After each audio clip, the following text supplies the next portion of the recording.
Hari-hari kita membaca itu, tapi hari-hari tertanam rasa dengki kepada Ali Ibrahim yang bernama Israel dan Bani Israelnya. 1, 2, 3. Avenu Shalom Aleichem.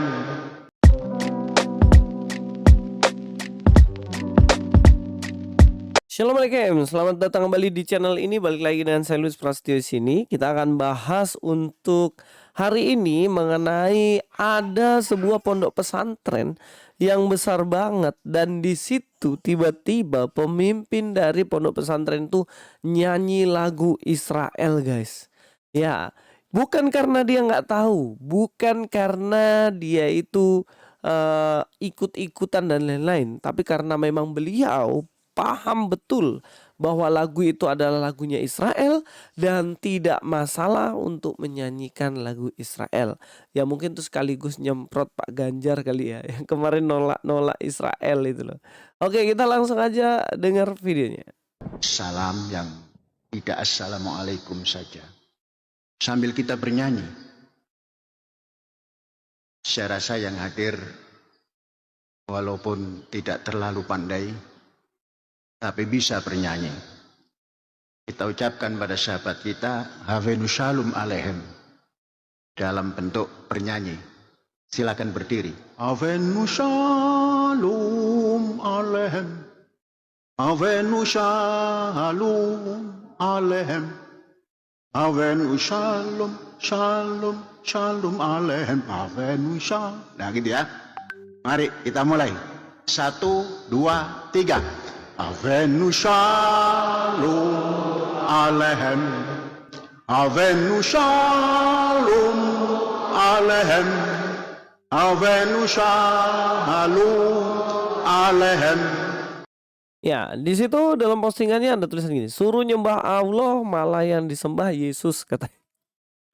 Ya, karena pemimpin ini dia menyanyikan satu lagu Avenu Shalom Aleichem. Nah, sama kayak sapaan saya tadi ya waktu masih Shalom Aleichem ya. Shalom Aleichem yang artinya damai sejahtera menyertaimu. Tapi kalau ini sebenarnya dikaitkan dengan yang dikatakan situ malah nyembah Yesus.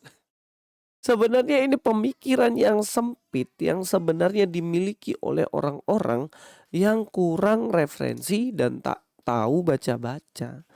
Sehingga terjadilah masalah ketika ada pimpinan mereka orang Islam menyanyi lagu Ibrani Avenu Shalom Aleichem. Kemudian itu dianggap menyembah Tuhan Yesus.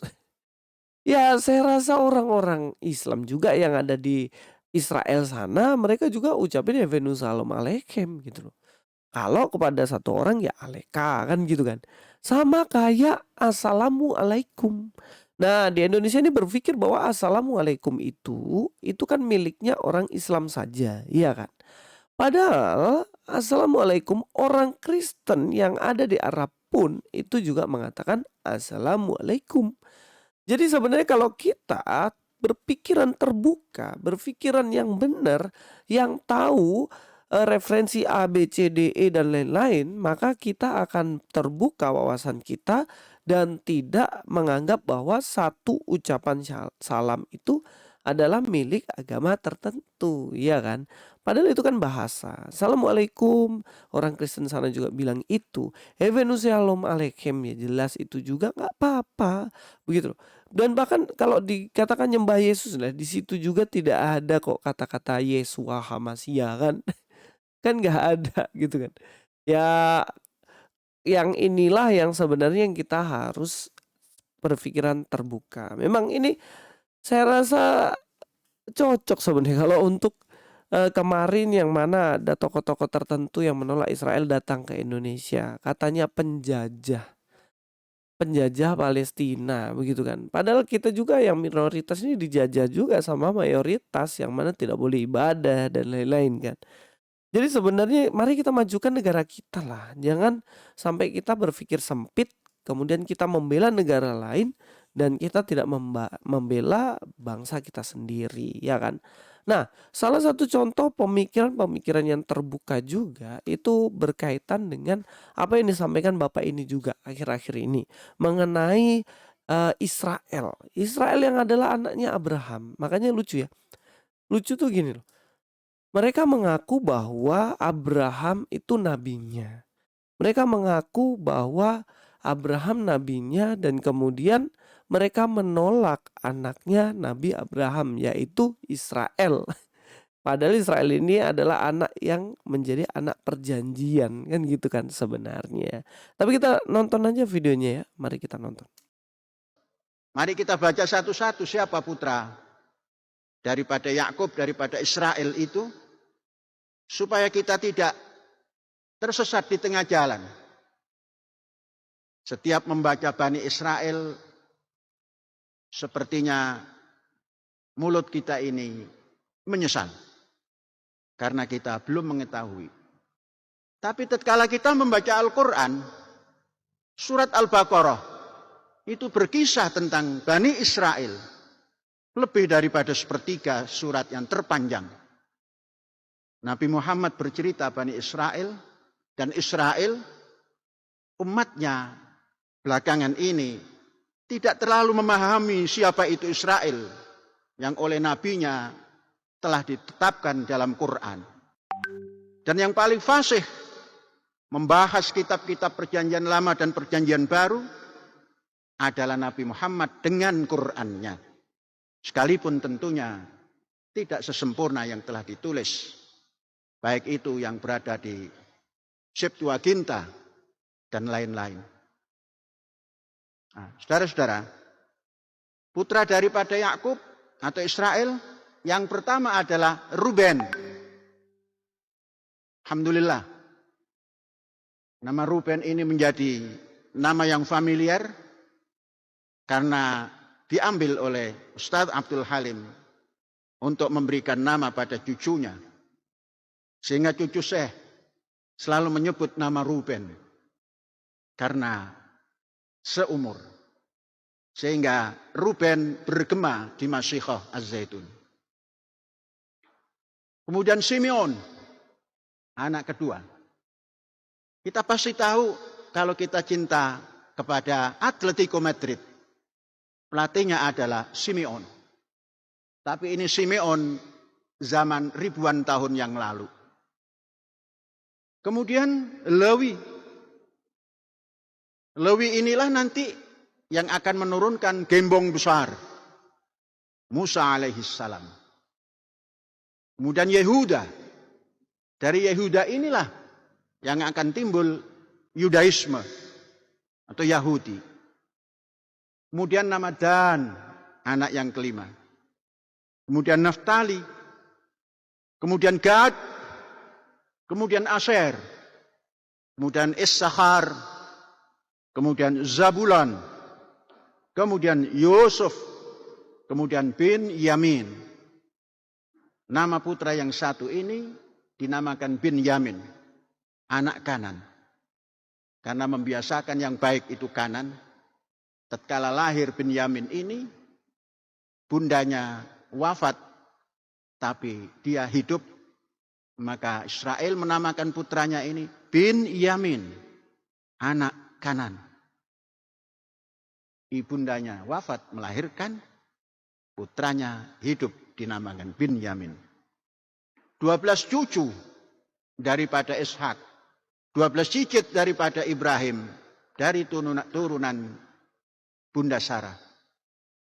Inilah nanti yang disebut ya Bani Israel. Inilah yang menurunkan turunan-turunan Israel. Yang kemudian bergerak karena tampil Nabi Ibrahim, kemudian melahirkan Ishak, itu adalah di Kanaan, yang kemudian terkenal Palestina. Dan kepada cucu dan cicitnya mengatakan, tinggallah di bumi yang dijanjikan oleh Allah kepadamu. Itulah Palestina.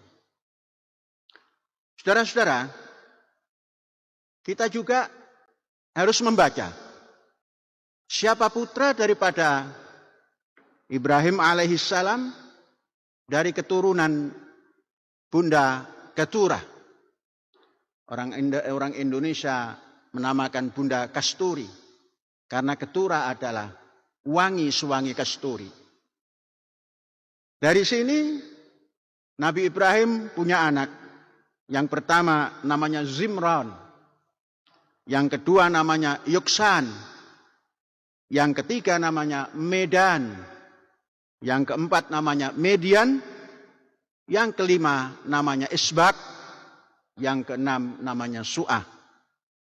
Saudara-saudara, dengan husnudzon kita mungkin atau bisa jadi atau besar kemungkinan keturunan daripada Nabi Ibrahim dari Bunda Keturah. Prasasti yang jelas adalah nama putra Nabi Ibrahim Median itu ada di Timur Tengah. Dan Medan ada di Indonesia. Untunglah bangsa Indonesia bisa mempersatukan antara Medan dan Merdeka Barat dan Utara. Medan Merdeka Utara. Dan Medan yang di sana. Bah, ini Medan, bah. Nah itu. Saudara-saudara, mengenal silsilah ini, maka kita tumbuh sile asih, sile asa, sile asuh. Itu namanya toleransi. Tatkala tidak mengenal, maka seakan-akan Israel itu bajingan yang harus dijauhi. Tidak tahu Israel adalah putra daripada Ishak, putra daripada Ibrahim alaihissalam, yang hari-hari kita membaca doa selawat. Allahumma sholli ala Muhammad wa ala ali Muhammad kama shallaita ala Ibrahim wa ala ali Ibrahim. Hari-hari kita membaca itu, tapi hari-hari tertanam rasa dengki kepada ali Ibrahim yang bernama Israel dan Bani Israelnya. Sehingga mendengar nama Israel sebagai negara, seakan-akan dia, negara itu adalah penjajah.